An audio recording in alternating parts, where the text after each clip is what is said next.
최근 화제거리 영화가 있죠. 조선시대 단종을 소재로 한 왕과 사는 남자입니다. 관객 수가 1,500만을 넘었다는 이야기를 들었어요. 그러니까 우리나라 영화 볼 만한 분들은 전 국민이 다 봤다, 그렇게 쳐도 될 것 같습니다. 미국에서도 상영이 시작됐는데 당초 50개 정도 극장을 예상을 했어요. 그런데 150개 극장을 넘어서고 있고, 그리고 전 세계에 걸쳐서 140개 도시에서 상영되고 있는 상황입니다. 왜 이런 현상이 나타날까? 특이점이 하나 있는데, 외국인들이 이 영화를 보고 눈물을 흘린다는 겁니다. 남의 나라 역사인데 사극 영화를 보고 왜 그 사람들의 눈물샘이 터지는 걸까? 이 영화는 비운의 왕 단종이 소재입니다. 그런데 가만히 영화를 살펴보면 왕 이야기가 아닙니다. 역사 이야기도 아니고요. 이홍휘라는 한 사람, 그 사람에 관한 이야기입니다. 제게 인상 깊은 장면이 있었는데, 단종 이홍휘가 유배되어서 강원도 오지 마을로 들어갑니다. 엄청난 고통과 배신과 실패감과 분노가 그의 마음에 빗장을 이미 닫은 지 오래됐습니다. 그래서 얼굴이 칠흑빛 같습니다.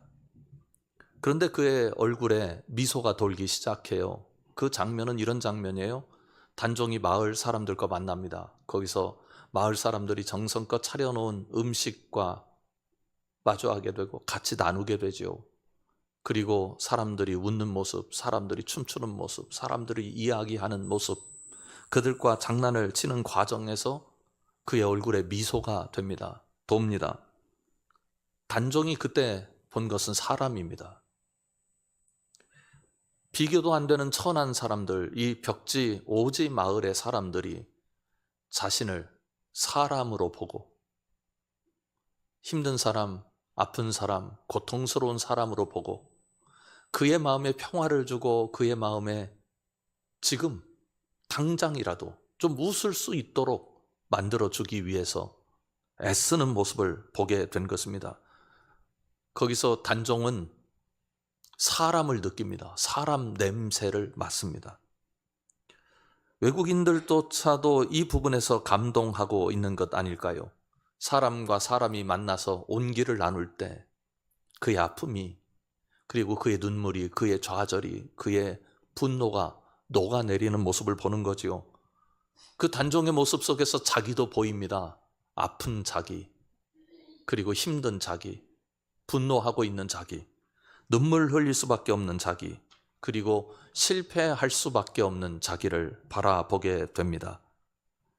그래서 단종에 대해서 연민이 생기고, 마을 사람들과 단종과의 관계를 통해서 사람과 사람이 만나서 저런 관계를 누릴 때 거기에 인간의 존엄함이 있구나를 깨닫게 되는 것입니다. 그렇습니다. 우리는 영웅서사를 통해서 카타르시스를 경험합니다. 내가 할 수 없는 걸 하잖아요. 세상에서 이룰 수 없는 일을 이루어냅니다. 적과 불의를 물리치고 진정한 정의의 승리를 이루어내고 세상을 바꿔냅니다. 거기서 우리는 대리만족을 느낍니다. 그러나 또 하나의 카타르시스가 있습니다. 본래 카타르시스란 말이 안에 있는 부정적인 감정, 억눌린 불안이나 우울이나 긴장 등을 밖으로 끄집어내서 해소시켜주는 기제 아닙니까? 예술작품을 통해서, 어떤 영화를 통해서, 어떤 사람과의 만남을 통해서 그렇게 밖으로 끄집어내서 그것 때문에 마음이 정화되고 마음속에 평안이 찾아오는 게 카타르시스 아니겠습니까? 다른 사람의 아픔과 고통, 그리고 비극을 통해서 자신을 보기도 하지만 그 아픔 속에서 살아가는 그 사람, 거기서 인간의 존엄성을 놓치지 않으려고 몸부림치고 있는 그 사람, 거기서 인간의 가치를 찾아내보려고 애쓰는 그 사람, 자기를 지키기 위해서 몸부림치는 그 사람을 통해서 자신 안에 어떤 에너지가 움직이고 있는지를 보게 됩니다. 우리가 예수님을 통해서 감동하는 이유가 그것 때문입니다. 오늘은 교회력으로 종려주일이고 고난주일이에요. 사실은 서로가 상반되는 기념을 하고 있습니다. 하나는 예수님이 왕이신 것을 기념하잖아요. 예수님이 얼마나 위대한 영웅으로 이스라엘 백성들과 함께 하셨습니까? 그래서 이스라엘 백성들이 예수님께서 예루살렘에 들어가실 때 옷을 벗어서 길에 깔고, 그리고 종려나무 가지를 꺾어들고 호산나 하면서 주님을 영웅으로 찬양하는 장면 아닙니까? 그들의 고달픔을 해결해 주셨습니다. 그들의 배고픔을 해결해 주셨습니다. 그들의 아픔을 해결해 주셨습니다. 그들이 두려워하는 질병을 해결해 주셨습니다.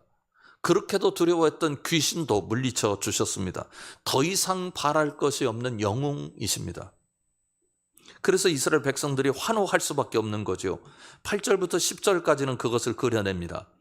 많은 사람들은 자기들의 겉옷을, 또 다른 이들은 들에서 벤 나뭇가지를 길에 펴며 앞에서 가고 뒤에서 따르는 자들이 소리 지르되 호산나 찬송하리로다 주의 이름으로 오시는 이여 찬송하리로다 오는 우리 조상 다윗의 나라여. 가장 높은 곳에서 호산나 하더라. 그 영웅이었던 다윗의 나라가 지금 예수 그리스도를 통해서 이 땅에 임하고 있는 모습을 그들은 그려보고 주님을 찬양했습니다. 예수님은 정말 그런 분입니다. 하나님이십니다. 승리의 주님이십니다. 그런데 우리는 또 한편에 예수님을 압니다. 한없이 연약하셨고 배신당하시고 고통당하시고 눈물 흘리시는 주님입니다. 고난받는 종입니다. 불의한 자들의 손에 의해서 불의한 방법으로 십자가를 지셨던 주님을 기억합니다. 그러나 예수님의 평상시도 마찬가지였습니다. 예수님께서 많은 역사를 일으키셨음에도 불구하고 예수님 주변에는 늘 예수님을 배신하는 사람들로, 예수님을 공격하는 사람들로, 예수님을 비난하는 사람들로, 예수님의 가치를 폄하하고 그리고 그 예수님의 그 존귀한 주님의 역사를 하잘것없는 것으로 쓰레기 취급하는 사람들이 있었습니다. 예수님을 제거하려는 사람들이 있었습니다. 예수님은 그렇게 고난당하셨습니다. 그런데 기억하십니까? 그 고난은 우리에게는 구원이 되었습니다. 우리가 기억해야 합니다. 예수님의 고난은 임시적이고 통과 의례적인 고난이 절대로 아니었습니다. 온몸으로 다 받아내시고 다 경험하시고 그래서 아프시고 그래서 외로우시고 그래서 눈물을 흘리셨던 예수님이십니다. 히브리서는 이렇게 말씀합니다. 히브리서 2장 17절부터 18절까지 말씀입니다. 새번역 성경으로 보여드리는데요. 그러므로 그는 모든 점에서 형제 자매들과 같아지셔야만 했습니다. 그것은 그가 하나님 앞에서 자비롭고 성실한 대제사장이 되심으로써 백성의 죄를 대신 갚으시기 위한 것입니다. 그는 몸소 시험을 받아서 고난을 당하셨으므로 시험을 받는 우리들을 도우실 수 있습니다. 몸소 받아내셨습니다.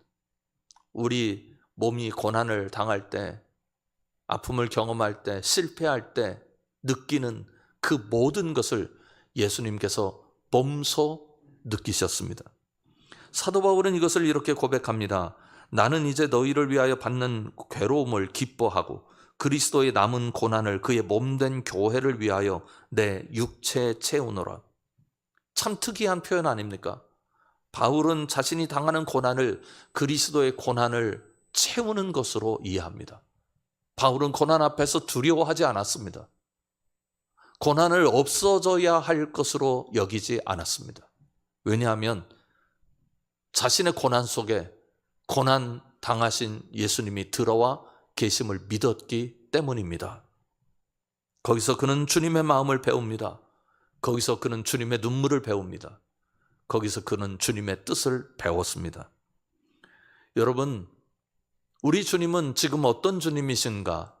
승리의 주님이시고 부활의 영광에 참여하신 주님이시기도 하시지만 오늘 우리의 눈물과 아픔과 좌절과 고난 속에 들어와 계신 주님이십니다.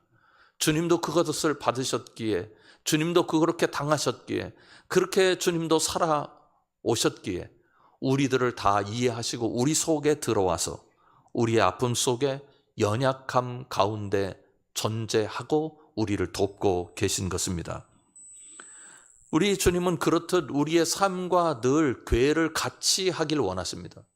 우리의 일상이라고 하는 게 그런 것 아니겠어요? 어느 때는 승리하고 소정의 우리의 목표를 이루어내기도 합니다. 영광스러운 순간도 있습니다. 그런가 하면 어느 일상은 기억되지도 않을 만큼 지루하고 그저 그렇고 보잘것없는 일상입니다.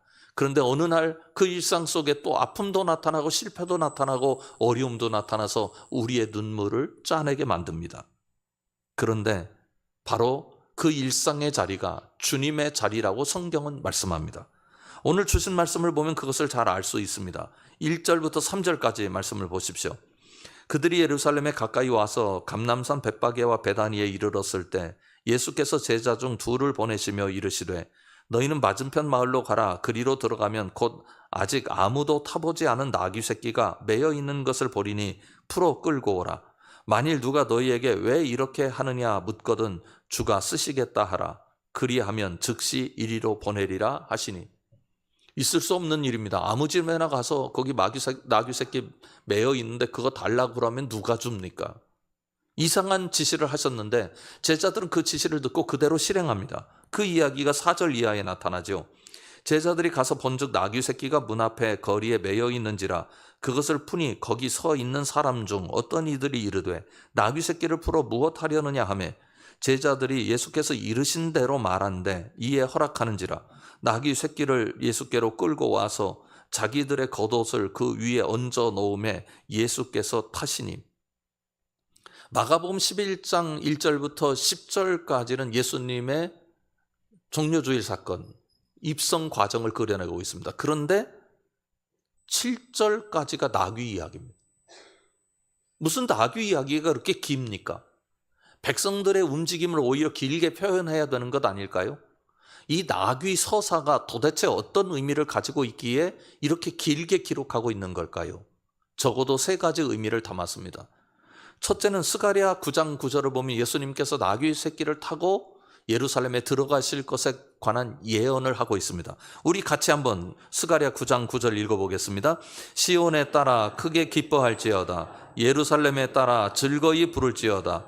보라, 내 왕이 내게 임하시나니 그는 공의로우시며 구원을 베푸시며 겸손하여서 나귀를 타시나니 나귀의 작은 것 곧 나귀 새끼니라. 아멘. 예수님께서 구약의 예언을 그대로 실행하신다는 사실을 보여줍니다. 예수님은 그런 분이셨습니다. 그런데 이 과정에서 나귀를 풀어오는 방법이 이상합니다. 나귀를 풀어가려니까 사람들이 이 사람들이 왜 그러지 하고 물어볼 것 아닙니까? 그러자 주께서 쓰시겠다고 단답형으로 대답을 합니다. 있을 수 없는 일입니다. 네 주가 누군데 이걸 마음대로 끌어가느냐, 그럴 수 있지 않겠습니까? 그런데 그 상황에서 어느 누구도 그런 문제를 제기하지 않습니다. 이유는 성경이 한 가지를 말하려고 하기 때문입니다. 예수님의 통치가 이루어지고 있다는 사실, 왕이 명령하면 그 명령을 받을 수밖에 없다는 사실을 이 광경을 통해서 우리에게 전해주고 있습니다. 그런데 또 하나가 있습니다. 왕은 나귀를 타지 않습니다. 말을 탑니다.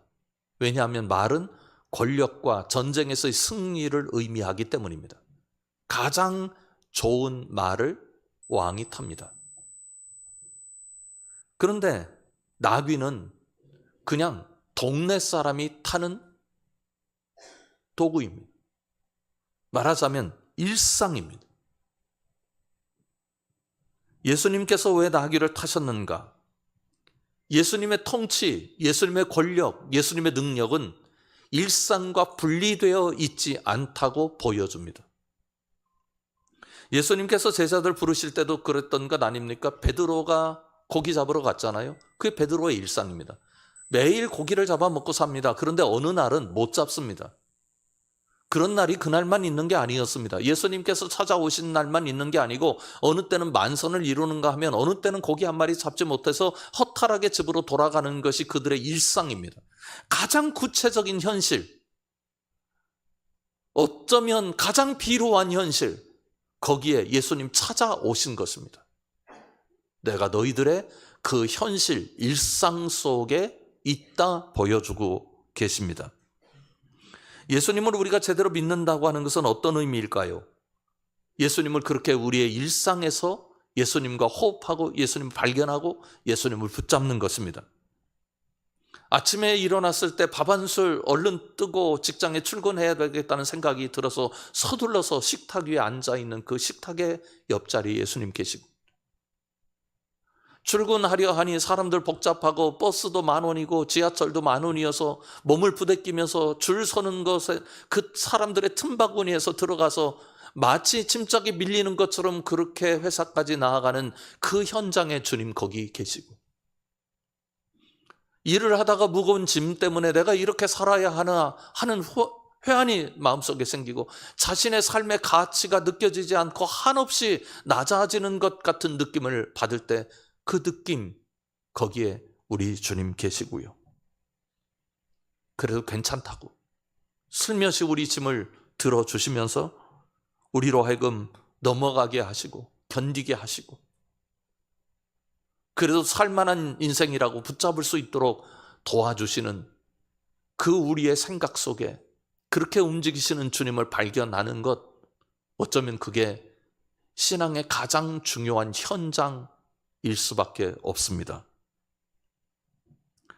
나귀 타신 주님은 그냥 동네 어디서든지 볼 수 있는 광경 아닙니까? 이웃집 아저씨가 나귀를 타고 가고, 건너마을 사람이 나귀를 타고 가고, 그들의 길에서, 그들의 마을에서 언제나 만나는 광경입니다.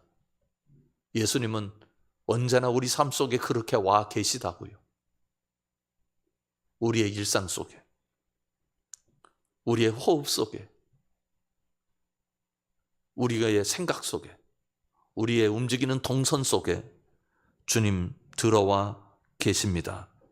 그 주님을 우리가 제대로 붙잡을 때 진정한 주님의 평화를 만나고, 주님께서 그 모든 것을 넘어서서 부활로 승리하신 것처럼 우리도 주님의 승리에 참여하게 되는 것입니다. 사랑하는 성암 식구 여러분, 여러분의 일상은 주님 없는 일상이 아니라 주님 계신 일상인 것을 기억하시고 살아가시기를 주님의 이름으로 축원합니다. 기도하겠습니다.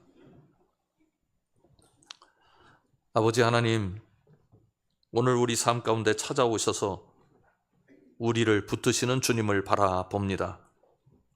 우리의 걷는 길 그곳에 주님의 걸음이 있고, 우리가 살아가는 삶의 현장에 그 현장이 기쁘든 그 현장에 슬픔이 있든 그 현장이 가치 없게 느껴지든 바로 거기 계셔서 우리 속에서 역사하시고 우리 손을 붙잡아 주시고 우리의 걸음과 걸음을 맞추시고 또 우리의 가야 할 길을 인도하시는 주님의 구체적인 도우심을 우리가 경험하며 살게 하여 주시옵소서.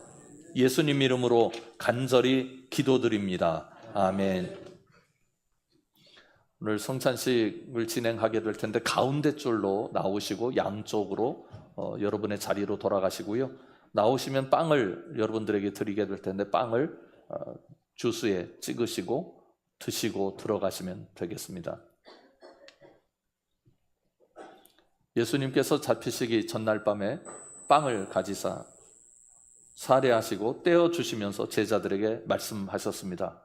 이것은 너희를 위한 내 몸이니 받아 먹으라, 그렇게 말씀하셨습니다. 주님께서 친히 우리에게 오늘도 주님의 몸을 떼어주시는 줄 믿습니다. 떡을 떼어주신 주님께서는 또 잔을 가지사 사례하시고 제자들에게 주시며 말씀하셨습니다. 이것은 많은 사람의 죄를 사하기 위하여 흘리는 피, 새 언약의 피라고 말씀하셨습니다. 주님의 사죄하시는 은총이 우리 마음속에, 우리 영혼 속에 흐르길 간절히 바랍니다. 기도하겠습니다. 주님, 우리가 호흡하는 순간 주님의 호흡도 느끼게 해 주시길 원합니다. 우리가 움직이는 모든 순간 주님도 우리 곁에 계셔서 우리와 함께 동행하시며 우리의 발걸음이 지칠 때 우리를 끌어주시고 밀어주시고 우리와 같이 그 걸음을 맞춰주시는 주님이시고, 우리가 눈물 흘릴 때 함께 눈물 흘리시며 그 따뜻한 손으로 우리의 눈물을 닦아주시고 우리의 걸음 속에서 우리 손을 붙잡아 주시는 그 주님이 오늘 몸을 주시고 피를 주시는 나의 주님이심을 제대로 고백하게 하여 주시옵소서. 예수 그리스도의 이름으로 간절히 기도드립니다. 아멘. 이제 성찬식을 시작하겠습니다. 앞으로 나오셔서 참여해 주시기 바랍니다.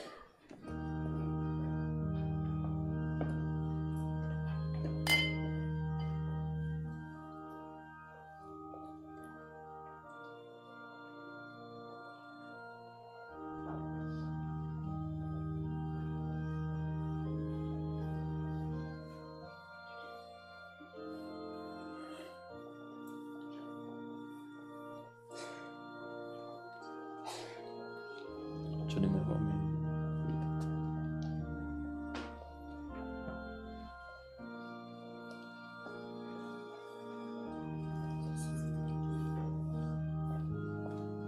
주님의 몸과 피입니다.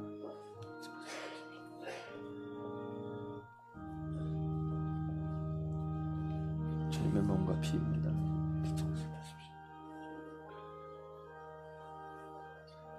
주님의 몸과 피입니다.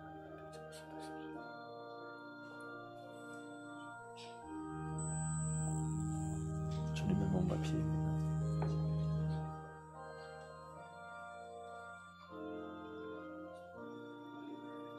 주님의 몸과 피입니다. 찍어서 드십시오.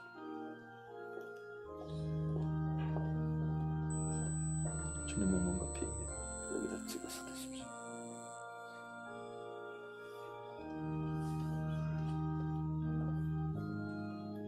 주님의 몸과 피입니다. 여기다 찍어서 드십시오. 주님의 몸과 피입니다. 여기다 찍어서 드십시오.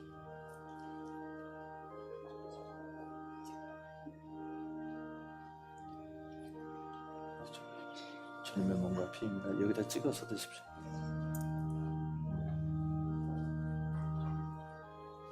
주님의 몸과 피 여기다 찍어서 드십시오.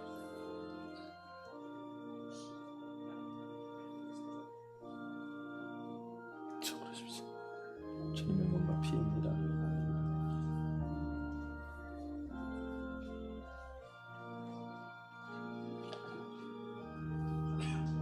주님의 몸과 피입니다. 여기다 찍어서 드십시오.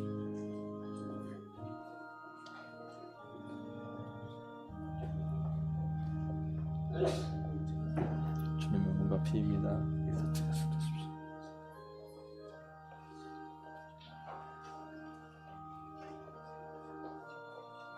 주님의 몸과 피입니다.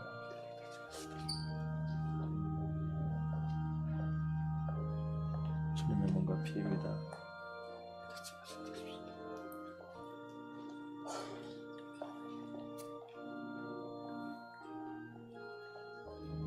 주님의 몸과 피입니다. 주님의 몸과 피입니다.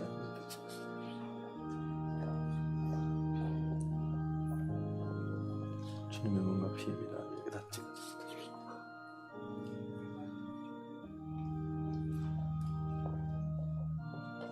주님의 몸과 피입니다.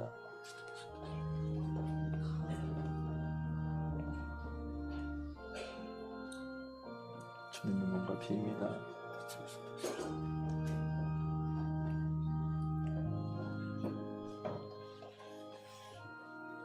주님의 몸과 피입니다.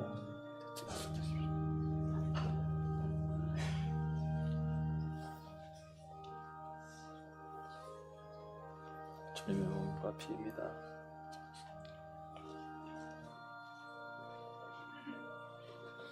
주님의 몸과 피입니다. 여기 찍어서 드십시오. 주님의 몸과 피입니다.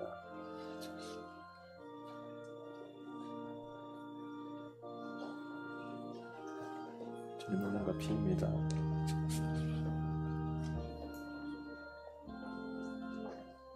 주님의 몸과 피입니다.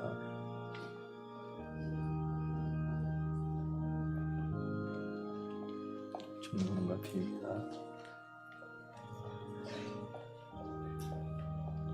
주님의 몸과 피입니다.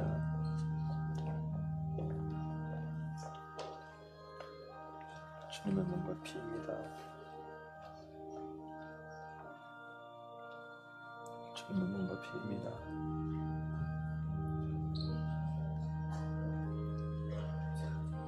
주님의 몸과 피입니다.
우리 함께 기도했으면 좋겠습니다.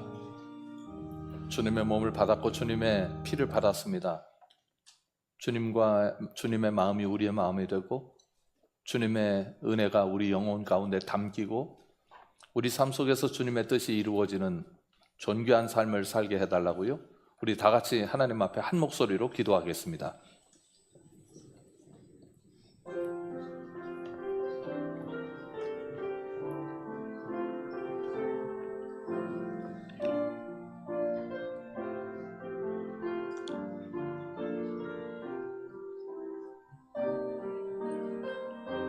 하나님 아버지, 우리가 주님의 뜻 안에 살게 해주시길 원합니다.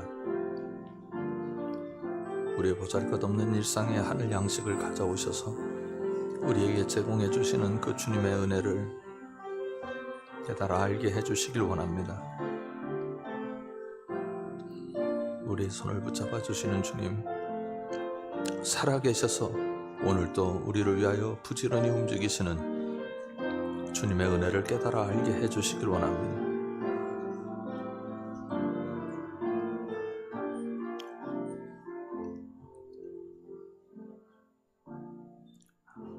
하나님 아버지, 우리 보잘것없는 일상 삶의 자리에 찾아오셔서 하늘 양식으로 채워주시고 우리로 하여금 영원을 바라보게 하시며 오늘 우리의 삶의 걸음이 무가치한 것이 아니라 하나님의 존귀한 자녀들의 걸음이라고 알려주셔서 참 감사합니다. 우리가 이긴 줄 알았는데 우리가 이긴 게 아니었습니다. 주님께서 이기게 하셨습니다. 우리가 견딜 줄 알았는데 주님께서 견디게 하셨습니다. 우리가 눈물을 멈춘 줄 알았는데 주님께서 우리 눈물 닦아 주셨습니다.